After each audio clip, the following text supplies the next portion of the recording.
নমস্কাৰ আপোনালোক সকলোকে মোৰ ইউটিউব চেনেল টিচাৰ্ছ কৰ্ণাৰলৈ পুনৰ এবাৰ স্বাগতম জনাইছো।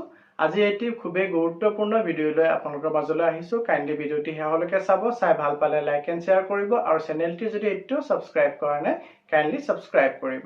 বিদ্যালয় এৰা নাই, মানে এই বিদ্যালয় এৰিছে বুলি ক'লে কথাটো ভুল হ'ব।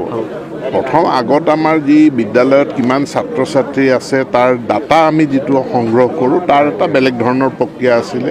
এতিয়া আমি ইয়াক ফাইন টিউনিং কৰিছোঁ। আমি শিক্ষা সেতুৰ সৈতে কৰাৰ জৰিয়তে আমি ডাটা সংগ্ৰহ কৰিছোঁ আৰু এই ডাটা সংগ্ৰহ কৰোঁতে পূৰ্বৰ সংখ্যাতকৈ কিছু সংখ্যক কমি গৈছে, সেইটো মূল কথা নহয়।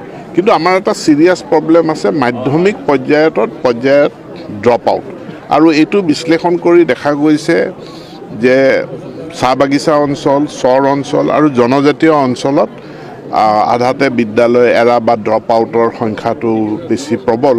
আৰু সেইটোৰ কাৰণসমূহো বিশ্লেষণ কৰা হৈছে যে বহু ক্ষেত্ৰত ওচৰত হাইস্কুল নথকাৰ কাৰণেও ছাত্ৰ ছাত্ৰীয়ে ME পাছ কৰাৰ পাছত বিদ্যালয়লৈ নাযায়। সেইকাৰণে 116খন চাহ বাগিচা মডেল বিদ্যালয় আমি স্থাপন কৰিলোঁ।